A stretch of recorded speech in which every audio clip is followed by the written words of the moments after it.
Olá, eu sou Helder de Figueiredo de Paula, professor de Física do Colégio Técnico da UFMG. Nessa videoaula, vamos falar sobre dispositivos muito importantes para os circuitos elétricos e eletrônicos. São esses daqui, ó, o diodo retificador e o diodo emissor de luz, ou LED. Vamos lá? O LED que estou segurando aqui na minha mão, este daqui, é um diodo emissor de luz. Todos os diodos emitem radiação quando inseridos de maneira correta em um circuito. Aqui na minha outra mão, eu tenho um diodo comum. Diferentemente do LED, esse diodo comum emite apenas radiação infravermelha, que não é visível para os seres humanos. Eu vou usar o diodo comum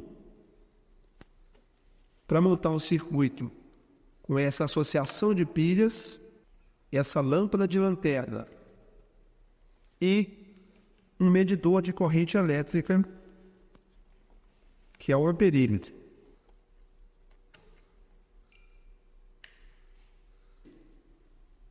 Conectei aqui no amperímetro.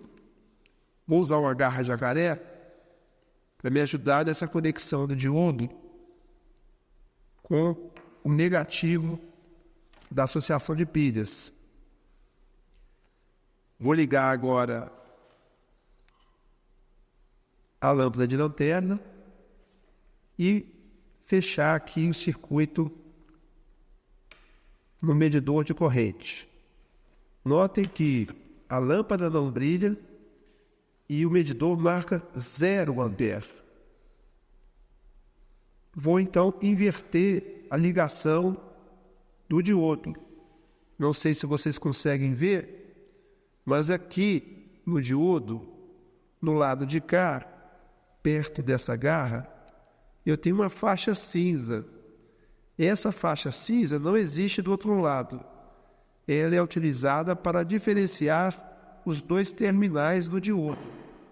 Não é possível ver os dois terminais por dentro, como no caso do LED, que tem o capsulamento transparente. Então existe uma faixa cinza que é utilizada para a gente conseguir diferenciar os dois terminais. Vou agora, então, inverter os terminais do diodo. Tirar o diodo aqui.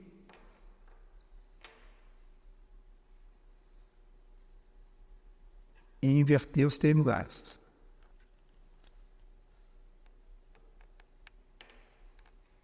Eu inverti os terminais. Agora, vou fazer novamente a ligação. Nós vemos aqui, então, que nessa situação, a lâmpada brilha.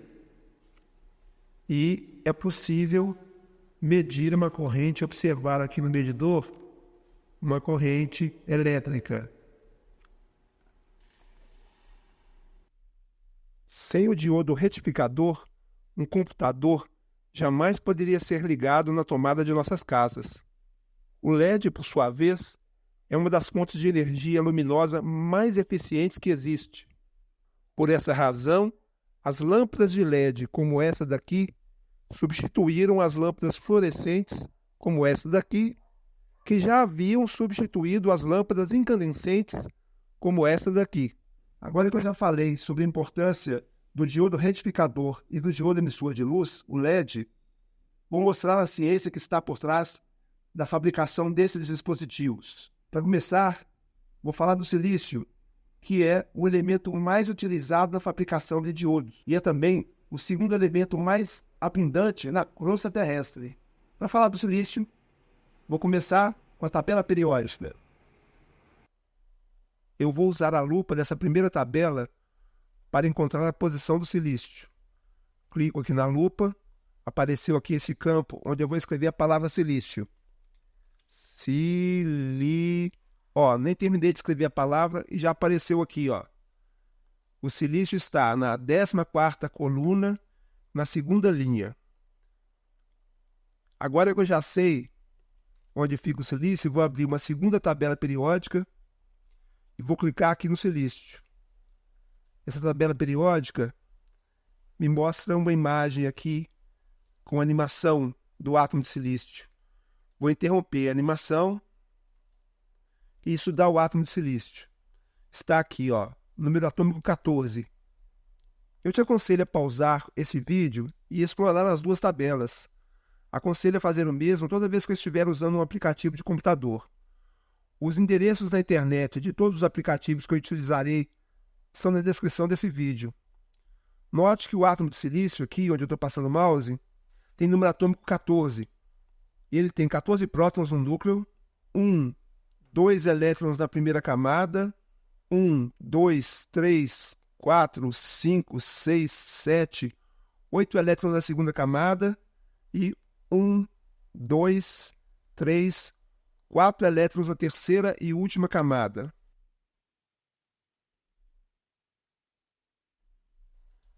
Agora que nós já temos algumas informações sobre o átomo de silício, eu utilizarei esse aplicativo aqui, ó, do projeto javalab.org, para mostrar como um átomo de silício se liga a outros átomos. Vou pegar o silício aqui, ó, Si, pronto. O aplicativo mostra representações de átomos de apenas alguns elementos químicos, que estão aqui, ó, nessa parte de baixo. Nas representações dos elementos, como aparece aqui no caso do silício, apenas os elétrons que ficam na parte mais externa dos átomos são mostrados. Esses elétrons aparecem em destaque porque as ligações químicas entre dois ou mais átomos dependem justamente deles. Neste aplicativo, o símbolo do elemento químico fica vermelho para mostrar que o elemento está instável por não estar ligado a outros átomos. A instabilidade de átomos isolados só não acontece com os gases nobres, que aparecem aqui em destaque na última coluna da tabela periódica. Os elementos identificados como gases nobres ficam estáveis quando estão isolados e dificilmente se combinam com outros átomos. Com exceção do hélio, que estamos vendo aqui, que é um átomo muito pequeno, todos os outros gases nobres são estáveis porque têm 8 elétrons na camada de valência. Vejamos essa característica aqui no neônio, com 2, 3, 4, 5, 6, 7, 8 elétrons na camada mais externa, camada de valência. O argônio com 2, 3, 4, 5, 6, 7, 8 elétrons na camada de valência. O criptônio também 2, 3, 4, 5, 6, 7, 8 elétrons na camada de valência. Assim como o xenônio, que eu não vou contar os elétrons, e nem o radônio, que também não vou contar mais os elétrons. Todos eles, com exceção do hélio, têm 8 elétrons na camada de valência. Apenas átomos de gases nobres são estáveis quando isolados. Todos os outros elementos químicos ficam instáveis quando estão isolados. Por isso, eles têm a tendência de se ligarem a outros átomos para formarem moléculas ou estruturas cristalinas. Voltei aqui para o aplicativo que permite formar ligações químicas entre alguns elementos. Vamos explorar primeiro o silício, que está aqui instável, símbolo em vermelho, com seus 2, 3, 4 elétrons na camada de valência. Vejamos também o oxigênio aqui, que também está instável, símbolo vermelho, com 2, 3, 4, 5, 6 elétrons de valência.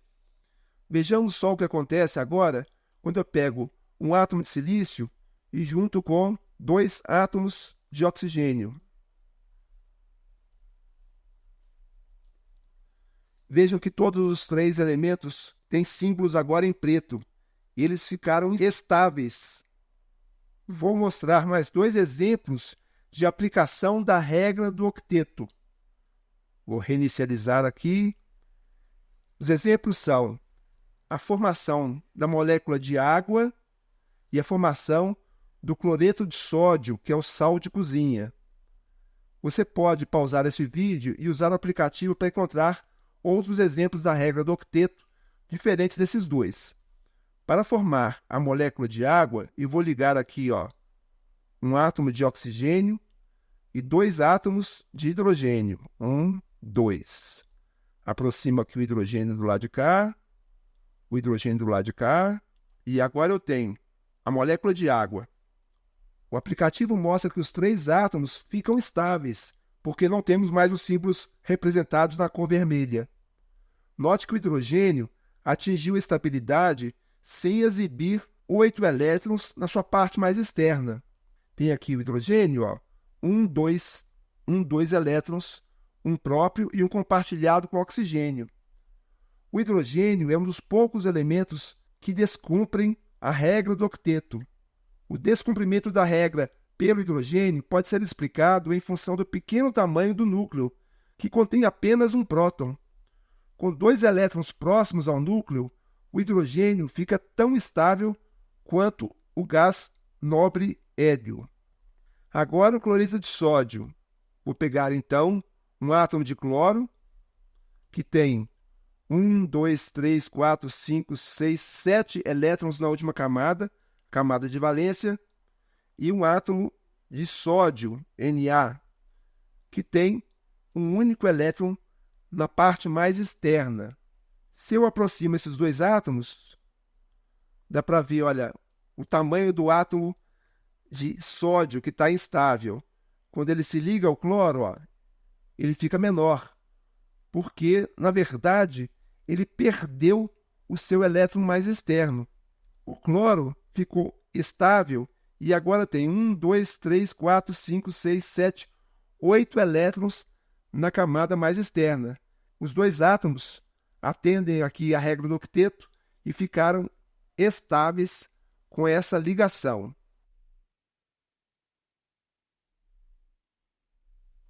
Como eu acabei de mostrar, um átomo de silício, está aqui o silício, fica instável quando está isolado, e por isso ele tende a se ligar com outros átomos até atingir a estabilidade. Veremos agora que átomos de silício também podem atingir estabilidade ao se ligarem com outros átomos desse mesmo elemento, como acontece aqui. 1, 2, 3, 4 átomos de silício ficaram estáveis.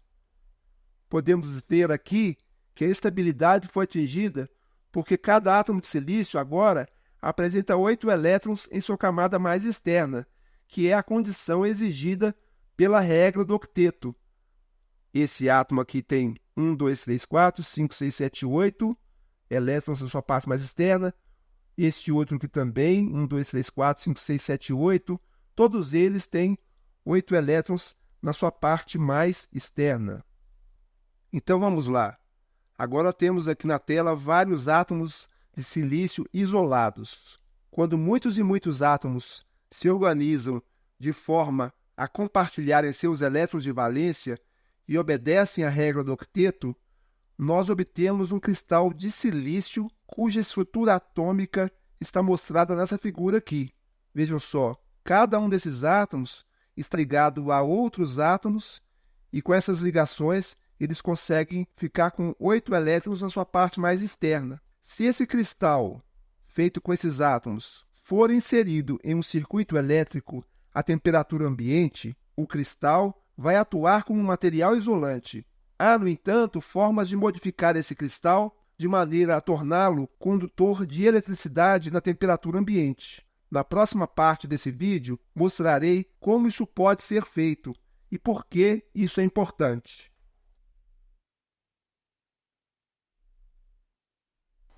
Será que dá para inserir alguns poucos átomos de boro aqui em um cristal formado por átomos de silício?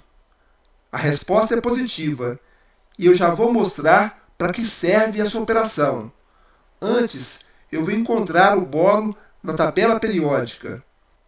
Aqui está o boro. Note que o boro tem número atômico 5. Ele tem 5 prótons no núcleo e 5 elétrons ao redor, sendo 2 elétrons na primeira camada e 1, 2, 3 elétrons na camada mais externa, a camada de valência. Voltando para a figura anterior e comparando o boro com o silício, nós vemos 3 elétrons de valência no boro e 4 elétrons de valência, 1, 2, 3, 4, no silício.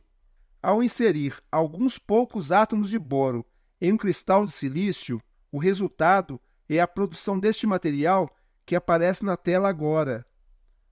Este material é conhecido como cristal semicondutor dopado do tipo P, um nome aparentemente estranho, que daqui a pouco eu justificarei. Note aqui na figura a presença de um pequeno círculo vermelho, que eu estou circulando com o mouse agora, nas proximidades de cada átomo de boro. Aqui, aqui, aqui, aqui e aqui. Esse círculo vermelho representa a ausência de um elétron de valência, que faz falta na ligação covalente entre os átomos de boro e os átomos de silício que compõem o cristal. Nós costumamos chamar essa ausência de elétron de buraco ou lacuna. São essas lacunas que tornam o cristal de silício dopado com boro um material especial. Diferentemente do cristal de silício puro, que é um material isolante, este cristal semicondutor dopado do tipo P conduz eletricidade. Vou mostrar essa propriedade condutora com uma série de 6 figuras, nas quais o semicondutor dopado do tipo P aparece submetido a uma polaridade ou tensão elétrica. Aqui estão, à esquerda, o polo positivo e aqui à direita, o polo negativo, nas extremidades do cristal. Preste atenção inicialmente nessa lacuna aqui onde eu estou circulando com o mouse. Essa que está bem próxima do polo positivo. Vou passar da primeira figura da sequência para a segunda umas 2 vezes, para a gente observar o início do deslocamento dessa lacuna. Está aqui na figura 1, agora na 2 está mais distante do polo positivo. De novo, a lacuna começando aqui perto do polo positivo, na figura 2, ela mais distante. Agora eu vou passar as 6 figuras por diversas vezes para mostrar o deslocamento de todas as lacunas, que se afastam do polo positivo e se aproximam do polo negativo.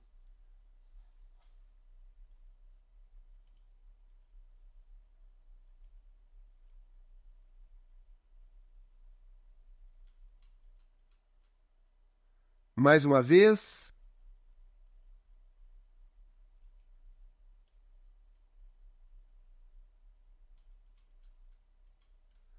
Uma terceira e última vez.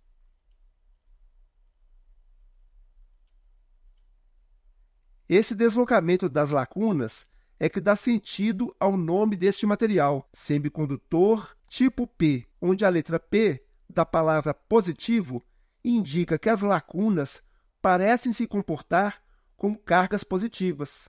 Esse semicondutor dopado do tipo P é a metade de um diodo. Vamos falar agora sobre como produzir a outra metade no próximo segmento deste vídeo. Para produzir a segunda metade de um diodo, vamos inserir alguns poucos átomos de fósforo, símbolo P, em um cristal de silício. Antes de inserir esses átomos de fósforo, todavia, vamos encontrar o fósforo na tabela periódica. Está aqui o fósforo. Note que o fósforo tem número atômico 15. Ele tem 15 prótons no núcleo e 15 elétrons em torno do núcleo, sendo 2 elétrons na primeira camada, 8 elétrons na segunda camada e 5 elétrons na última camada, que é a camada de valência. 1, 2, 3, 4, 5. Voltando para a figura que eu estava mostrando antes, nós podemos ver os 5 elétrons na camada de valência do fósforo. 1, 2, 3, 4, 5. E os 4 elétrons na camada de valência do silício. 1, 2, 3, 4. Ao inserir alguns poucos átomos de fósforo em um cristal de silício, o resultado é a produção deste material que aparece aqui na tela. Este material é conhecido como cristal semicondutor dopado do tipo N, onde a letra N indica que há cargas negativas que podem se deslocar no material como se fossem elétrons livres. Os elétrons livres são esses aqui marcados com uma linha vermelha, próximos aos átomos de fósforo. Eles não contribuem para a ligação entre os átomos de silício e os átomos de fósforo. Eles também têm mais energia do que os elétrons que participam da ligação covalente, e eu voltarei a este fato depois para explicar como diodos comuns e LEDs emitem energia para o ambiente ao seu redor. Vou mostrar agora como esses elétrons extra dos átomos de fósforo permitem ao semicondutor dopado do tipo N conduzir eletricidade quando ele é submetido a uma polaridade ou tensão elétrica. Aqui estão os polos positivo, à esquerda, e o polo negativo, à direita. Preste atenção, inicialmente, neste elétron extra aqui, que está perto do polo negativo.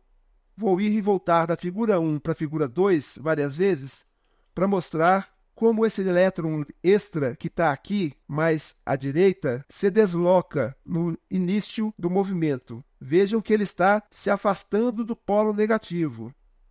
Agora vou passar algumas vezes pelas 6 figuras para mostrar o deslocamento de todos os elétrons extra do material.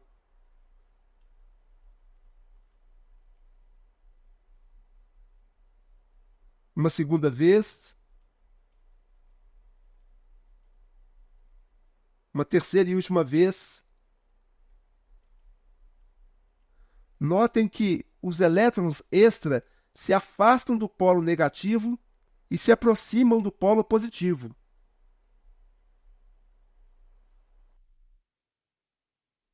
Agora vamos investigar o que acontece quando juntamos os dois cristais semicondutores dopados dos tipos P e N para fabricar um diodo retificador como este ou um LED como este aqui.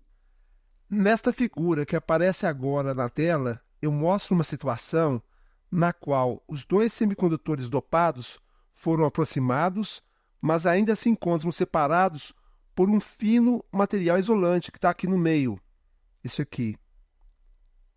Antes de mostrar o que acontece quando este material isolante é retirado, vou apresentar uma forma simplificada de representar os dois materiais semicondutores dopados. Está aqui. Nesta representação simplificada, que aparece na tela, apenas as lacunas do lado P e os elétrons extra do lado N são mostrados. É razoável imaginar que com a união desses dois materiais, tipos P e N, um elétron extra que está aqui sem função na ligação covalente entre os átomos de fósforo e silício do lado N, migre e ocupe uma lacuna que existe porque falta um elétron nas ligações entre os átomos de boro e os átomos de silício ao seu redor. Isso realmente acontece, e neste processo, uma pequena quantidade de energia é liberada, porque os elétrons que vêm dos átomos de fósforo, na condição de elétrons extra, têm mais energia do que podem apresentar quando passam a ocupar a função de elétrons de valência na ligação entre átomos de boro e de silício. Nas figuras que apresento agora, vemos a liberação de pequenas quantidades de energia toda vez que elétrons mudam da condição de elétrons extra nas proximidades de átomos de fósforo do lado N para elétrons de valência nas proximidades de átomos boro do lado P. Eu vou repetir a transição entre as figuras que acabei de mostrar para chamar a atenção para um outro processo importante. Trata-se da formação de uma camada de íons de cada lado da junção entre os semicondutores tipos P e N. Mais uma vez.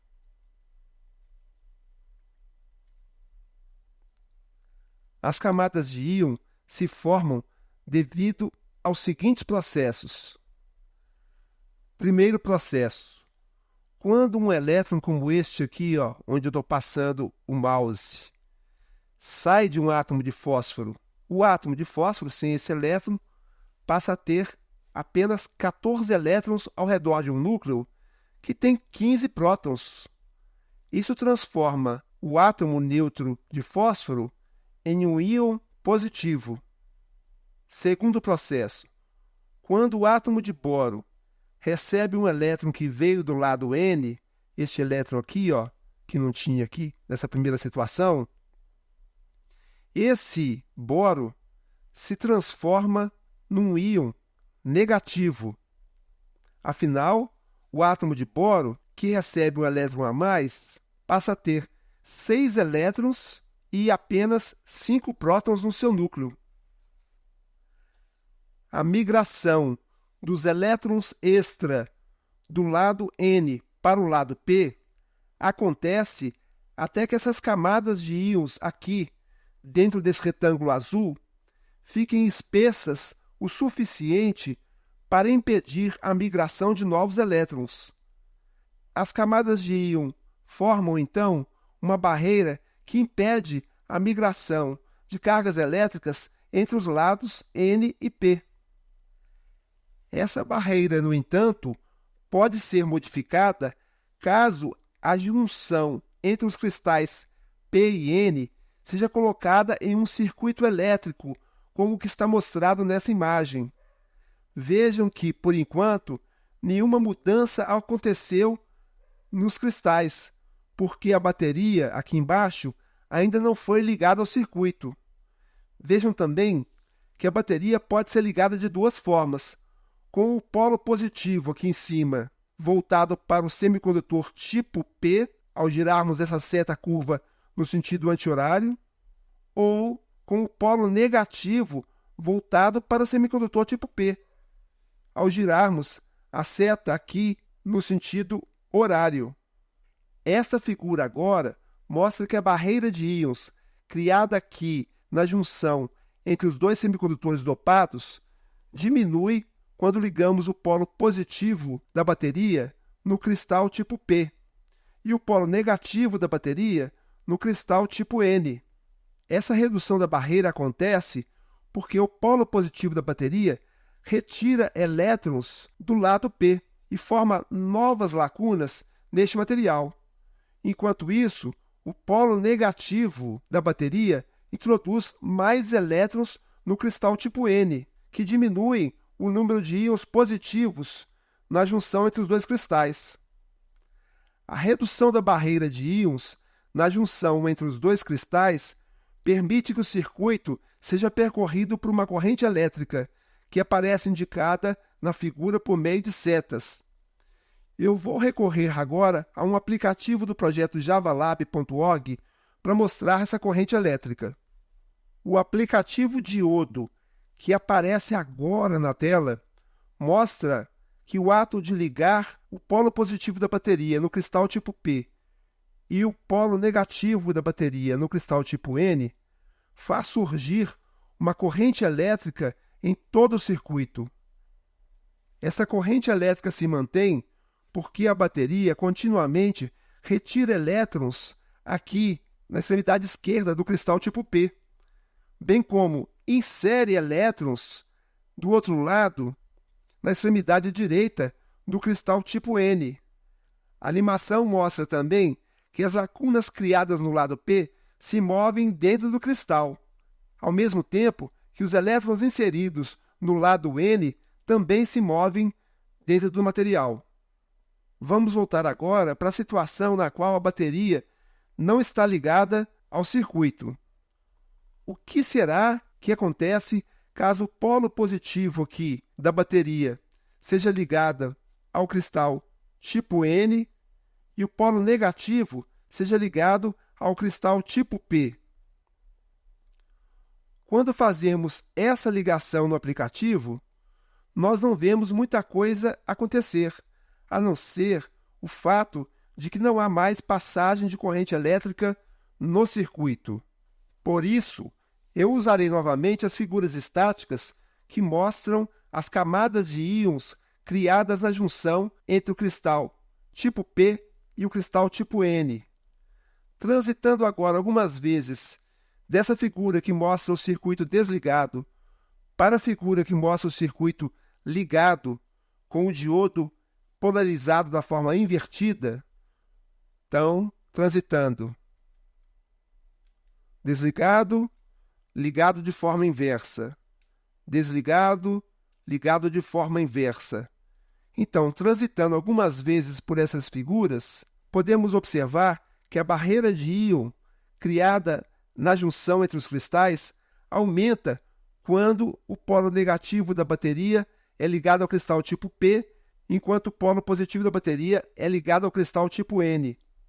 Isso acontece porque o polo negativo da bateria introduz mais elétrons no cristal tipo P e aumenta o número de íons negativos desse lado esquerdo da junção. Ao mesmo tempo, o polo positivo da bateria retira elétrons do cristal tipo N e aumenta o número de íons positivos deste lado da junção. O aumento da barreira de íons, que acontece aqui na transição da bateria desligada para o circuito ligado de forma invertida, é que impede a passagem de uma corrente contínua no circuito.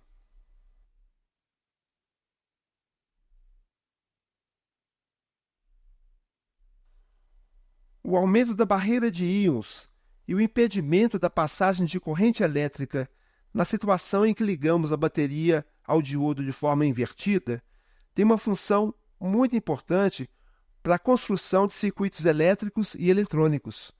Essa função está ilustrada na figura que aparece agora na tela. Na figura, nós trocamos a representação do diodo com uma união entre dois cristais semicondutores por um símbolo que tem a aparência de uma seta com uma barreira na ponta. A corrente elétrica não pode fluir no sentido da barreira que aparece na ponta, mas apenas no sentido oposto. Não pode fluir assim, mas pode fluir assim. No caso dessa figura da tela, então, podemos dizer que a corrente pode circular nesse sentido anti-horário, mas não pode circular no sentido horário.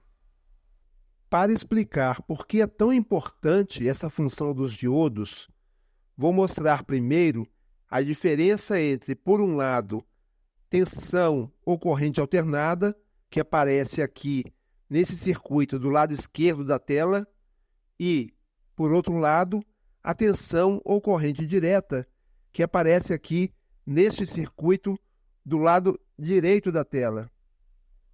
Note que no circuito elétrico com uma fonte de tensão alternada, ou AC, a corrente flui nos sentidos horário e anti-horário. Já no circuito elétrico com uma fonte de tensão direta, ou DC, a corrente flui apenas no sentido horário. Os circuitos eletrônicos de um computador, por exemplo, só funcionam com tensão e corrente DC, enquanto a tomada de energia elétrica das nossas casas só oferece tensão e corrente AC. Vou mostrar agora uma montagem com 4 diodos que serve para transformar tensão e corrente AC em tensão e corrente DC. Essa animação que aparece na tela agora pode ser acessada na página do projeto javalab.org. Agora, a imagem da animação aparece em câmera lenta para que a gente veja mais claramente como a junção de 4 diodos permite transformar corrente alternada AC em corrente direta DC. Note que no circuito da esquerda, a corrente flui ora no sentido horário e ora no sentido anti-horário, enquanto no circuito da direita, onde está situado um resistor, a corrente flui apenas no sentido horário. Note ainda que no momento em que o sentido da corrente no circuito AC é horário, a corrente que passa pelo resistor no circuito da direita vem do diodo situado no lado superior direito. Já no momento em que o sentido da corrente no circuito AC é anti-horário, a corrente que passa pelo resistor vem do diodo situado no lado inferior direito. Desta forma, em qualquer fase da oscilação da corrente no circuito AC, teremos corrente circulando no sentido horário no circuito da direita, onde está o resistor elétrico.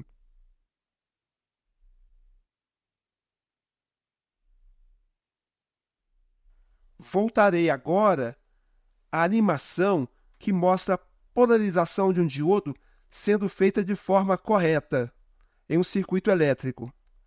Vou dar um zoom na animação. Note que nessa imagem ampliada, a animação não mostra as camadas de íons que se formam na junção entre os semicondutores dos tipos P e N. Também não mostra o que acontece quando lacunas e elétrons extra se encontram perto da junção. Por essa razão, eu fiz esta outra animação.